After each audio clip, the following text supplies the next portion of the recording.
Supercrack Estrella presenta los intraterrestres de las cuevas de los Tallos. La existencia de otra humanidad, tecnológica y espiritualmente más avanzada que la nuestra, viviendo en el interior de la Tierra, ha apasionado a buscadores, como Juan Moritz. El descubrimiento de una biblioteca de placas metálicas en la cueva de los Tallos, en Ecuador, podría, de confirmarse, cambiar el rumbo de la historia. De este laberinto subterráneo se ha hablado mucho, también escrito, pero poco se sabe sobre los misterios que oculta. Erich von Däniken, el célebre escritor suizo, fue quien más hizo por divulgar la existencia de estas cuevas a partir de un personaje hermético y de vida azarosa, el húngaro nacionalizado argentino Juan Moritz.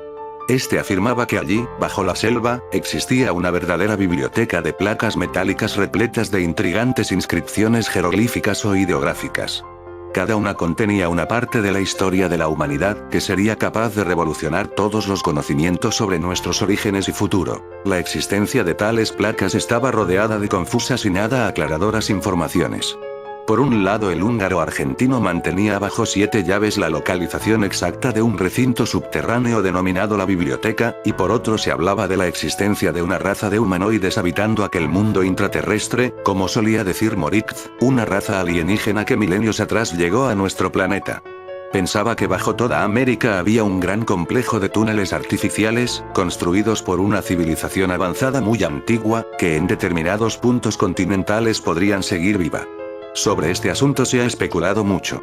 Se ha dicho que los grandes conocimientos de orfebrería de los antiguos ecuatorianos podrían proceder de una civilización más avanzada, aún desconocida por los arqueólogos, o no identificada, y que algunas piezas arqueológicas muestran hombres con extraños cascos que parecen escafandras. ¿Simples casualidades? En agosto de 1976 dio inicio la mayor expedición conocida a la Cueva de los Tallos. Vale la pena echar un vistazo a la historia oficial para conocer ciertos detalles de la expedición. El grupo estaba formado por 65 personas, entre las que se encontraban 35 británicos del ejército, 20 militares ecuatorianos, 10 expertos médicos, biólogos, arqueólogos y el astronauta Neil Armstrong. La expedición permaneció casi 2 semanas en la selva. Durante ese tiempo fueron abastecidos por vía aérea. La labor se vio dificultada por la meteorología, con constante llovizna y niebla. Instalaron un equipo electrógeno en superficie y luego bajaron cables con las lámparas de iluminación. Una vez se adentraban en las entrañas de la Tierra, solo salían al llegar el ocaso cargados con el material recogido, básicamente minerales y ciertos insectos y animales. Los soldados británicos levantaron una plataforma en la boca de la cueva. Desde ella 50 metros de caída les conducían al inicio del laberíntico subsuelo. Luego alcanzaron los 200 metros de profundidad. La Cueva de los Tallos está a unos 1000 metros sobre el nivel del mar. La expedición anglo-ecuatoriana se dividió en 2 grupos y halló un gran lago con peces ciegos y una gran población de arañas gigantes, ratas y víboras. Hallaron también arcos de piedra y moles de andesita, el mismo material empleado en la construcción de Tiahuanaco, en Bolivia, de 50 metros de alto por 300 de largo, sin que nadie supiera explicar cómo pudieron cincelarse. Asimismo, allí, en las tinieblas, habitan los pájaros tallos, que revolotean asustados alrededor de los expedicionarios. Estas extrañas aves pueden ser consideradas verdaderos fósiles vivientes, una especie que ha subsistido así durante millones de años. De hecho, los científicos los consideran una suerte de ave murciélago al disponer de un emisor de ultrasonidos que les guía en la oscuridad. Los gritos de los tallos tienen la particularidad de ser muy agudos y fuertes, como un llanto de niño. Los indios shuar o jíbaros creen que sus dioses moran allí dentro. Una vez al año organizan una gran cacería en las cuevas para obtener aceite. Mormones y los tallos. Sabía que Aguado había participado en la famosa expedición a los Tallos de 1976, junto con Neil Armstrong, pero no que había visitado las cuevas con Moritz mucho antes, y varias veces, entre 1965 y 1969. Eran expediciones privadas, de las que Julio tenía filmaciones en Super 8. En 1976 Aguado volvió a los Tallos. A través de Juan Moritz contactó con el ingeniero y espeleólogo escocés Stanley Hall. Según Aguado la cosa fue así. En 1974 Stanley Hall escribió a Juan Moritz para que fuera el guía de la expedición. El húngaro no aceptó porque quería ser jefe del grupo y con ciertas condiciones como, por ejemplo, no sacar ninguna pieza o placa, de oro o plata, de las cuevas. Stanley Hall no quiso ceder a la jefatura de la expedición y ofreció compartirla, pero Juan Moritz fue intransigente en eso y decidió no participar. De todas formas, decidió llamar a su buen amigo Aguado para guiar al grupo, pero por un pacto con el húngaro nunca llevaría al escocés y su gente a la sala de la misteriosa biblioteca, detalló el discípulo de Aguado. ¿Y por qué Neil Armstrong participó en la expedición como padrino? Según lo que Aguado comentó a Stagnaro, sería porque el primer hombre en pisar la luna era de origen escocés, al igual que Stanley Hall, pero es posible que hubiera otras intenciones. Aguado estaba convencido de que Hall era miembro de los servicios de inteligencia británicos y de la masonería inglesa, la cual tenía intereses en los tallos. Pero allí hubo otra nota de color. Para organizar esa expedición, Hall contó con el apoyo de una entidad estadounidense, de la que Aguado en vida nunca hizo mención, solo decía que había una empresa que aportaba el capital, y de hecho eran los mormones. ¿Por qué los mormones tendrían interés en los tallos? El principal motivo era buscar el libro de las láminas de oro que el profeta Joseph Smith tuvo en sus manos y que tradujo, las mismas que le había enseñado el ángel Moroni. Hay una leyenda según la cual tales placas estarían escondidas en algún lugar de la cordillera de los Andes. Curiosamente, la zona donde está la cueva de los tallos se llama Morona, casi parecido a Moroni, el ángel. A Neil Armstrong le acompañaron por 4 mormones americanos que le consideran un prócer viviente. Armstrong permaneció 3 días visitando las cuevas y comentó a la prensa que si fui el primero en pisar la luna, quiero también ser uno de los primeros en poner los pies en sitios subterráneos que no han sido hallados por el hombre o esta otra perla. Es un gran paso de la humanidad en el conocimiento del mundo subterráneo. Los ingleses dijeron que no encontraron nada en especial, ¿es eso cierto? Parece que sí. Entre los ingleses iban muchos miembros de la inteligencia y también militares ecuatorianos. Durante la expedición encontraron algo que les enfrentó y a punto estuvo de hacerles matarse a tiros unos a otros. Creyeron que uno de los soldados ecuatorianos había hallado las láminas de oro. Sin embargo, no era nada importante. Era el padre Porras quien guardaba los elementos importantes aunque no valiosos, pese a tener entre 2700 y 3000 años. En 1997 el escocés Stanley Hall aún estaba en Guayaquil, en Ecuador, y en apariencia se quedó a vivir allí. Un día afirmó haber contactado con un indígena que conocía la verdadera entrada a la cueva. Hall buscaba financiación para otra expedición internacional y pensaba como Moritz, que las cuevas y sus tesoros eran patrimonio de la humanidad, opinión que en 1976 el propio Hall no aceptaba. Sin embargo, tras la muerte de Moritz, él asumió el papel que el húngaro ejerció como defensor del tesoro. Hall dijo que la entrada era subacuática, que no se podía entrar por tierra. Sin embargo, en Ecuador hay más de 400 cavernas de los tallos y dar con la biblioteca es como hallar la célebre aguja del pajar. El misterioso Moritz, Gabriel D'Annunzio Baraldi, es un ítalo-argentino que es uno de los mayores expertos en misterios americanos. Una compleja teoría suya aludía a que los atlantes habían ocupado parte de Brasil y que habían dejado sus huellas jeroglíficas en la piedra de Inga, en el estado de Paraíba. En uno de sus viajes a Ecuador se entrevistó con Moritz, lo conocí en Guayaquil. Vivía en un hotel y no tenía casa fija. Que Moritz era una persona adinerada era sabido. Había gastado toda su herencia familiar en investigar y pudo continuar sus trabajos gracias a los minerales que fue encontrando. A mí me ofreció una participación en la minería, dijo Baraldi. Según el ítalo-argentino, Moritz creía que después del diluvio universal los supervivientes se refugiaron en las cumbres, en la cordillera de los Andes, donde permanecieron hasta que bajaron las aguas. Durante aquel tiempo horadaron las montañas y las convirtieron en morada y refugio. Moritz era como un nuevo ameguino, continuaba contando Baraldi.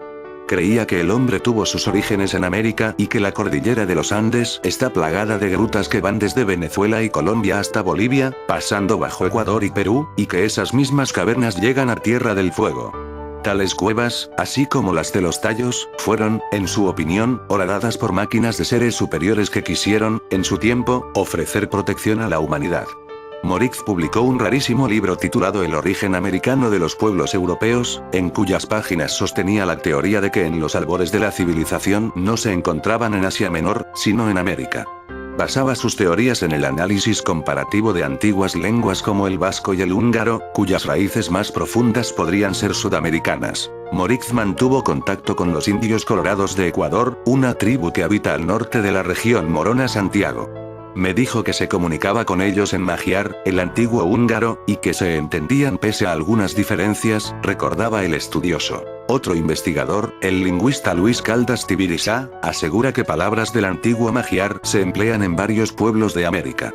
En su diccionario de termos asiáticos e amerindios, Sao Paulo, 2000, establece una lista de casi 11 páginas, donde aparecen tales términos de forma comparativa. Tibirisa las identificó entre los idiomas quechua, aymara, maya guatemalteco, zapoteca y los idiomas indígenas brasileños, como el tupí, panocaxinawa, xavante xerente, caigan, yate, botocudo, cariri, bororo, macu con clara predominancia entre el maya y el quechua. Por ejemplo, la palabra para, que en magyar significa rocío, tiene una equivalente en el quechua, para, que significa lluvia, o sank, que en magyar significa foso, agujero, tiene relación con la palabra quechua sanka, que significa abismo. Los intraterrestres. En una entrevista realizada en los años 70 para un canal ecuatoriano, Morix expresaba sus más férreos objetivos. Después de la Segunda Guerra Mundial me he dedicado a rastrear el origen de la humanidad, para saber por qué estamos en esta tierra, para saber qué hemos de hacer y dónde habremos de llegar. En El Universo, un periódico de Guayaquil, con fecha viernes 6 de agosto de 1976, Morix respondió a algunas preguntas que extraían la esencia de su pensamiento. Esta es una parte de la entrevista, importante para comprender el misterio de los tallos. Pueden tildarme de loco, pero hay seres superiores bajo la tierra, decía Morix. El Universo. ¿Cree que hay hombres allí abajo? Morix. Sí, con un dios inmortal. El Universo. ¿Pero cómo los concibe físicamente? Morix. De carne y hueso, pero genéticamente superiores. El Universo. ¿Ha estado usted con ellos? Morix. Por eso puedo darle detalles del asunto.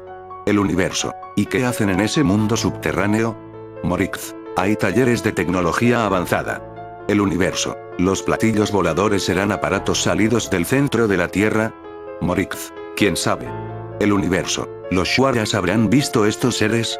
Morix. Es posible, son sus dioses. El Universo. Si aceptasen sus condiciones, ¿usted conduciría a sus acompañantes a ese lugar? Morix. Primero tendría que seleccionar a los expedicionarios. El Universo. ¿Y con esto basta? Morix. No. Tengo que establecer contacto y ver la posibilidad de ser recibidos. El Universo. Repare que para muchos esta versión asoma increíble. Morix. Así es.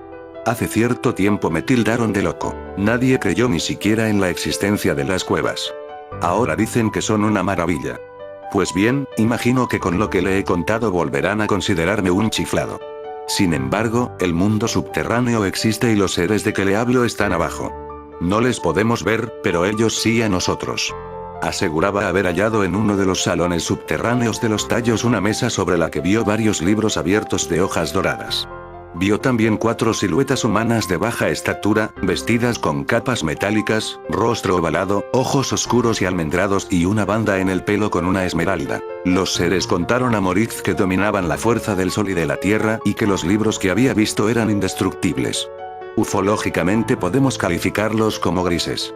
Según otros investigadores, quien verdaderamente descubrió los inmensos tesoros arqueológicos de la Cueva de los Tallos no fue el húngaro Morix, sino más bien el sacerdote salesiano Carlos Crespi, 1891-1982, nativo de Milán. Crespi habría indicado a Morix cómo entrar en la caverna y cómo encontrar el camino correcto en el laberinto sin fondo que se encuentra en sus profundidades. Carlos Crespi, quien llegó a la selva amazónica ecuatoriana en el lejano 1927, supo ganarse pronto la confianza de los autóctonos jíbaro e hizo que le entregaran, en el curso de los decenios, cientos de fabulosos pedazos arqueológicos que se remontan a una época desconocida, muchos de ellos de oro o laminados en oro, por lo general magistralmente tallados con arcaicos jeroglíficos que nadie ha sabido descifrar hasta hoy. A partir de 1960, Crespi obtuvo del Vaticano la autorización de abrir un museo en la ciudad de Cuenca, donde estaba ubicada su misión salesiana. En 1962 hubo un incendio y parte de los hallazgos se perdieron para siempre. Crespi estaba convencido de que las láminas y las placas de oro que él encontró y estudió señalaban sin lugar a dudas que el mundo antiguo medio oriental anterior al diluvio universal estaba en contacto con las civilizaciones que se habían desarrollado en el Nuevo Mundo a partir de hace 60 milenios. Según el padre Crespi, los arcaicos signos jeroglíficos incisos o grabados quizá con moldes, no eran otra cosa que la lengua madre de la humanidad, idioma que se hablaba antes del diluvio. Las conclusiones de Crespi eran extrañamente similares a las de otros investigadores del mismo periodo. A fines de los años 70 del siglo pasado, Gabriel D'Annunzio Baraldi visitó frecuentemente Cuenca, donde conoció tanto a Carlo Crespi como a Juan Moritz. En aquella ocasión, Carlo Crespi le reveló al ítalo brasilero que la cueva de los Tallos no tenía fondo y que las miles de ramificaciones subterráneas no eran naturales, sino construidas por el hombre en el pasado. Según Crespi, la mayoría de los hallazgos que los indígenas le daban provenían de una gran pirámide subterránea, situada en una localidad secreta. El religioso italiano confesó luego a Baraldi que, por miedo a futuros saqueos, ordenó a los indígenas cubrir totalmente de tierra dicha pirámide, de manera que nadie pudiera encontrarla nunca más. Según Baraldi, los arcaicos jeroglíficos incisos en las láminas de oro de la cueva de los Tallos recordaban el antiguo alfabeto de los hititas, que según él habían viajado y colonizado parcialmente a Suramérica 18 siglos antes de Cristo.